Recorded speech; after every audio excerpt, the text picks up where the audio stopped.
Hello everyone, welcome back to the channel. So today we're going to be doing an 8-month review of the Samsung Odyssey G50. Chances are you want this monitor or you have it and you want to see how it's held up long term. Let's get right into it. So just to refresh the basics, this is a 27-inch QHD monitor, has a fast IPS panel, 1 millisecond response time, and 180 Hz refresh rate. It's also G-Sync compatible and HDR 400. Has a really nice clean design that Samsung did with this. All of their Odyssey monitors look really well, but this one, I just absolutely love it, especially when you look at the price range of this monitor and how much you get. You can't go wrong with it. I've been using this monitor as my main display for both PC gaming and photo and video editing, so I was able to see it in a few different environments. Out of the box, the setup was super simple. The stand just snaps in and you're up and running in a few minutes. The stand itself is decent. You get tilt and height adjustment, though I do wish it had a swivel and rotation for vertical mode, but it's not a deal breaker. So I just want to touch on the cable management for this monitor. It's okay, but it's not really the best. It's kind of like this rubber piece that's in the back that you put the cables through, and it depends on the angle that the cables are coming out, because if you don't have enough slack on the cables for whatever device that you're trying to plug into and it has to come through the side, you'll notice that it will kind of pop open, and it's not the easiest to maneuver. But again, for the price that you get this monitor and everything else it comes with, this is just something very small and minimal.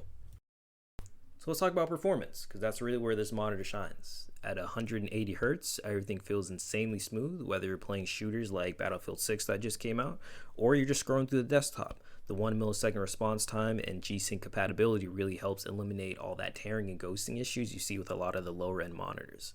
I also never see any stutter on this monitor. If I do, it's because of my system, not the monitor.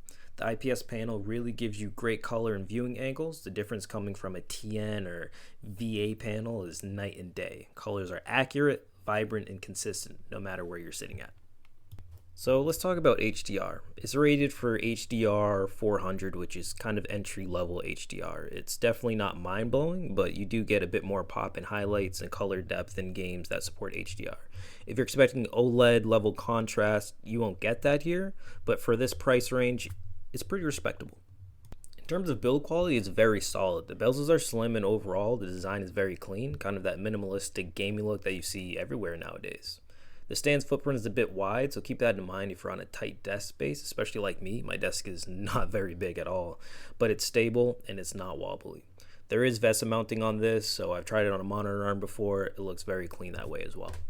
For everyday use, I have to say this monitor is really good. Whether you're using it for work, streaming, content creation, or whatever it is, this monitor is just absolutely easy to live with. The text is sharp, has very good matte finish, so it keeps that reflection down, and the eye strain has not been an issue for me, especially if you're doing long sessions of gaming or work. So the menus are very easy to navigate. If you're wondering what settings I'm running, I'll show the settings on screen here, but do keep in mind, always go through and make sure that your refresh rate's on the highest. A lot of the monitors that I get, I notice that's usually on the lowest setting, so make sure you go in the settings and update that. Other than that, there really hasn't been too much that I've changed to make this monitor look good. Out of the box, this monitor has been perfect. I haven't really had to go into the settings and tweak it or anything along the lines, but compared to the game that you play, you might want to change it for your own personal preference.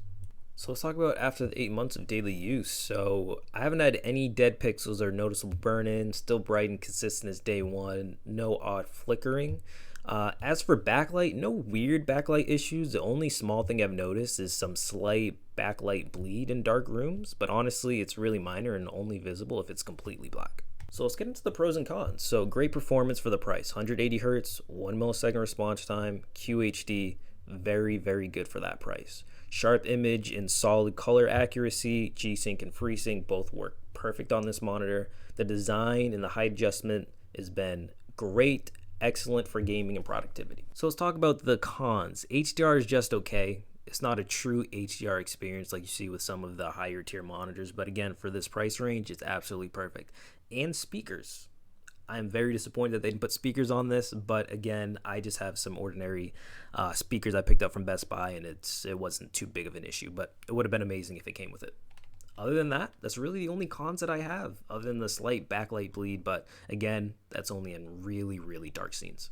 So would I still recommend this monitor after 8 months? I would have to say absolutely. For around the 250 to 300 price range, the Odyssey G50, it just hits that sweet spot. You're getting a high refresh rate, low response time, solid color, and dependable quality. Samsung does very good with their monitors, and I couldn't have been happier with it. It's one of those monitors that just quietly does its job without any of those odd gimmicks.